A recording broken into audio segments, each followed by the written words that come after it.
Ben from Snags here, folks. Today, taking you for a walkthrough of the Gasmate Odyssey 1-burner portable barbecue. This is a popular alternative to the well-known Weber barbecues. It's a lightweight portable design for gourmet cooking in the campsite. So when you buy your Odyssey barbecue, you do get an instruction manual which has got all the details on how to assemble it, because it does come semi-disassembled, but it's nice and easy to put together. We've got another video on how to do that. So this is how it looks when it's all set up. It weighs, I haven't had a chance to actually weigh this properly, but it's about 12 kilos. And when it's set up like this, it's about 105 centimeters in length here, about 46 centimeters in depth, and about 41 centimeters to the top here. But when you transport it, these tables come off the sides here, and that then packs this down to about 64 centimeters in length. The cables, the gas fittings on this end here do cut off. They're not sticking out the end here, so it will fit nice and neatly inside a car. There's nothing sticking out to get caught up in the boot or anything. But when you go to use it, you put these tables, these are just plastic sort of tables or benches, and they just slot in the sides here and sit just each side there so that you can put things on. Now, they're not super sturdy tables, they bounce around a little bit, but a good place just to rest your meat, your food or your utensils while you're cooking. The stove is made, or the cooker is made, of a die-cast aluminium. So this has got a coating on the outside of an aluminium top, so this is all an aluminium here. The tables, as I mentioned, on the side are a plastic, as are the legs running down here. These are all a nice durable plastic. And then you do have at the bottom here a powder-coated drip tray, and also just a tray on the bottom there that holds the drip tray but also gives it all a bit of stability. There's a few other components, different materials in there. There is a little insulator panel in here that's made of a slightly heavier duty kind of metal or something. I'm not exactly sure, probably plastic, but for the most part it's die-cast aluminium and plastic. Now with the lid open, it comes to almost 70 centimeters at the highest point here, so if you're trying to fit it in a space, you need at least 70 centimeters, I'd say, of clearance there. And the cooking surface is 46 centimeters, which is from these points here to the furthest point there, by 38 centimeters across here, so a nice, reasonably large size cooking surface. Now these are an enameled cast iron cooking plate. In here you've got a griddle on one side, and these are removable, and they're also reversible, so you can put this on the other side if you like. You can see that the griddle plate's got a little panel in here which lines up with the burner underneath here, so the fat doesn't drip directly down on top of the burner there.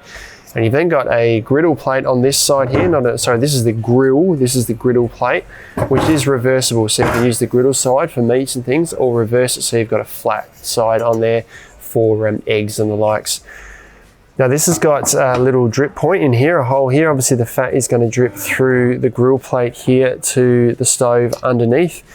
Fat on here is going to drip either around the edges here or down the hole here, which is then all going to slide downwards inside here into the base here. So there's a hole in the bottom here, which then lines up to a little drip tray that fits in underneath the stove here. So really big space, not a small sort of hole that can get clogged up. Heaps of space for things to run down and into the bottom, and also really easy to clean.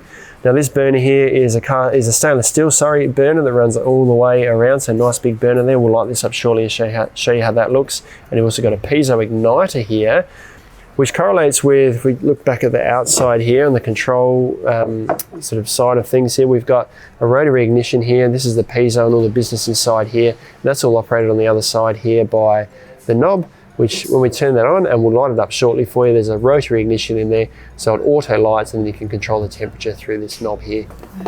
Now before I light it up, I just want to cover off on a few features in the lid here. Cooking height from when the surface here to the highest point in here is about 17 centimeters if you're trying to work out how big a roast you can fit inside there.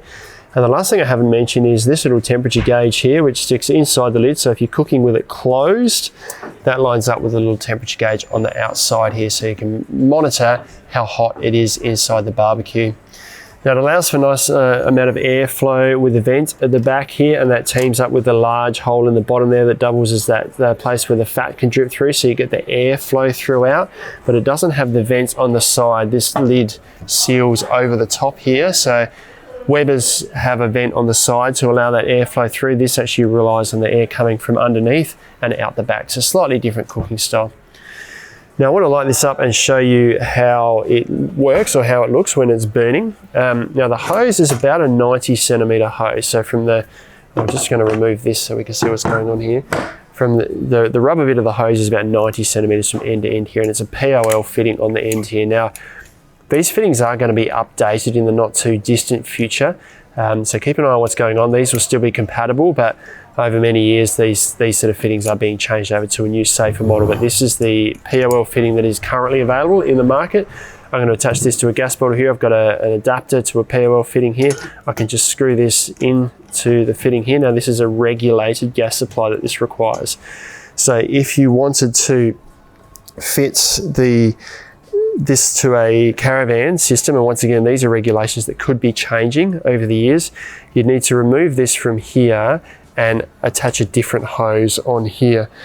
Now we'll have online the information, or I don't know what this actual fitting is here, but we'll make sure we update on our website. So check it out on our website, what actual fitting this is here, and if there are any compatible hoses, because at the moment I don't know of any. There's a lot of unavailabilities in the market at the moment, but check that out.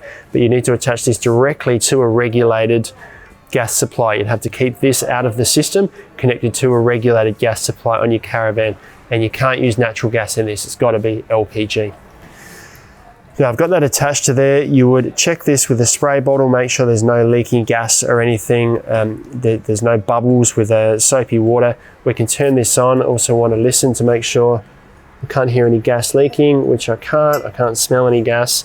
I feel pretty safe lighting this now. Now to get this lit, we should be able to come to the lighter here, rotary ignition, turn it around, the piezo sparks and it lights. But what I found is that just need to adjust it a little bit before you do that. So the first few times I lit this, even though this was sparking and there was gas running to this, and I could tell because I used a separate lighter and it lit, the piezo wasn't working, and I had to just bend this little bit carefully because you don't want to break this bit, but just bend this so it's about 3 to 4 millimeters away from here. And I had to bend it up a little bit so it was almost pointing directly at one of these holes here for it to light. So it was working. You just needed to give this a little bit of help on where that spark was hitting, because previously it was kind of hitting in between the two holes and it wasn't actually lighting the gas, it was going inside. So if we push this in and turn it, we'll hear the piezo spark, and I can see a little spark running across here, but it didn't light it. So turn it off and do it a few times, because you need to let gas run through the system before it will light. So 1, 2, I can hear gas running in. 3, it's just priming a little bit. I'll hold it for a few seconds, and that's now lit it. And I don't know if you can see on the camera there, but the flame has gone all the way around the burner there. So when you turn it straight around from where it was lit, that's on full.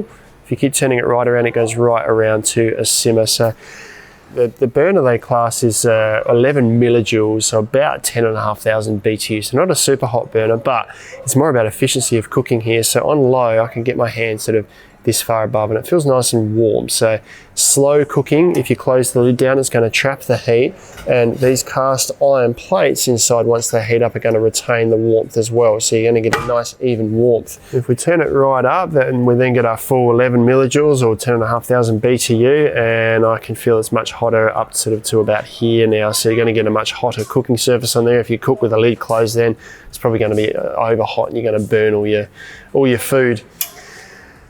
So that's the burner. As for transport, I just want to show you how this folds up, because it's compact, but not super compact, but it's in line with what Weber barbecues are. So we put these in. If we want, we can put the side tables in underneath here, or pack them separately if you like.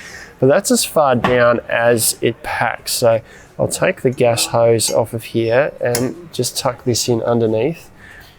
And it's got handles on the side that make it easy to transport. So this can just kind of tuck in underneath here. Let me just fold it up a little bit.